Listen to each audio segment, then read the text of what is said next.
Next topic अपना है, जैसे जीएसटी का आपने सिंपल सेल्स और परचेज करना सीख लिया। सिंपल सेल्स और परचेज करना जब आप करते हैं तो आपको डिसाइड करना होता है कि इसमें हम कितने परसेंटेज के आइटम्स लिए हैं, तो हमें नीचे जीएसटी के कौन कौन से खातों से उसको कैलकुलेट करना है। इस सब से बचने के लिए हम जीएसटी का क्लास बना देते हैं, उसमें आप ऑटोमेटिक जीएसटी वो कैलकुलेट कर लेगा, आपको नहीं वहाँ डिफ़ाइन करना है कि इसमें मैं कौन कौन से अकाउंट सेट करूँ। तो जीएसटी का क्लास बनाने के लिए आप दो क्लास बना सकते हैं, एक सेल्स के लिए, एक परचेज़ के लिए। एक क्लास बनाना मैं बता देता हूँ और एक क्लास आप बनाना। मैं परचेज़ का क्लास बनाना बता रहा हूँ आपको, तो उसके लिए अकाउंट इन्फॉर्मेशन में जाके हम वाउचर टाइप में जाते हैं। कहाँ जाते हैं? वाउचर टाइप में जाते हैं। और कहाँ जाते हैं? अल्टर पर।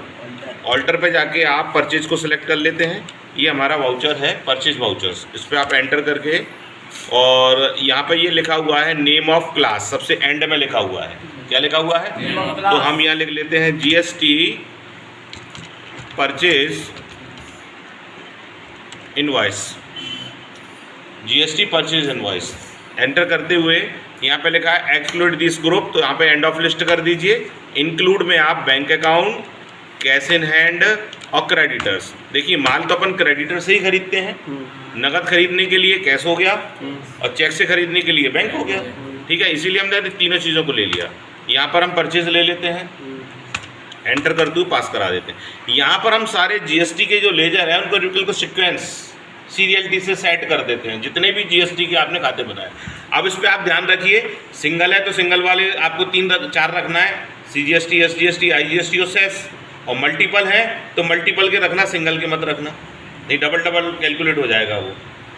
अपनी कंपनी में या तो आप सिंगल चलाइए या मल्टीपल चलाइए, है ना, दोनों भी चला सकते हैं, लेकिन फिर क्लास आपको अलग अलग बनाने पड़ेंगे, है ना। या फिर आप एक को सिंपल तरीके से कर लेना, एक को क्लास से कर लेना। तो अब इसमें हम मल्टीपल वाले के लिए करते हैं, तो CGST 4, SGST 4, CGST 6, SGST 6, CGST 9, SGST 9, ठीक है, IGST 8, IGST 12, IGST 18 और सेस 60। इसके अलावा कोई है क्या? नहीं है। एंटर कर दिया, ये आपका बन गया क्लास। आप उसमें सेल्स का बनाएंगे तो सेल्स को ले लेंगे, वहाँ लिखेंगे जीएसटी सेल्स इनवॉइस, ठीक है।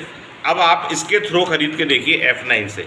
जैसे ही आप F9 प्रेस करेंगे आपके पास वाउचर टाइप आ जाएगा।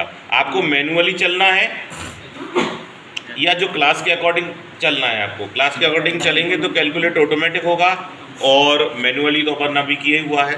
तो आप इसको परचेज को क्लिक करिए, एंटर करिए, तो यहाँ पे बिल नंबर डालिए, यहाँ पे पार्टी का नाम, और ये सब फॉर्मेलिटीज़ करते जाइए। आइटम लीजिए एक, ठीक है, मैं एंटर करके पास करा दिया। अब ऑटोमेटिक वहाँ कैलकुलेट हो गए थे, पेज अप करके आप देख लीजिए, हो गए। अब इसी को मैं मान लीजिए अदर स्टेट से करता हूँ, तो वो अपने आप ही सोच लेगा कि इसमें मुझे क्या करना है। राजस्थान से पहले तो 8 का 1 लिया, 10 आइटम लिए, और एक हम पान मसाला ले लेते हैं। ओके, अब इसको पेज अप करेंगे ना, तो वही टैक्स डिस्प्ले होंगे जो इससे रिलेटेड हैं, और सारे हट जाएंगे। प्रिंट में यही आएंगे। सही चीज़ है ये, है ना। अब आप मान लीजिए सारे के सारे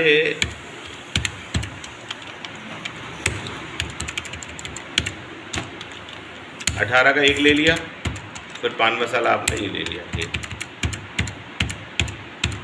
पेज अप आ गया। कौन सा था सर? MP से खरीदा, फिर भी IGST कहाँ है? ये वाला MP से अब खरीदते हैं अपन दोबारा से।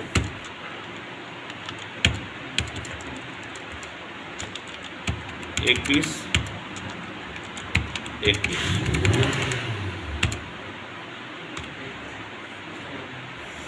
सही है।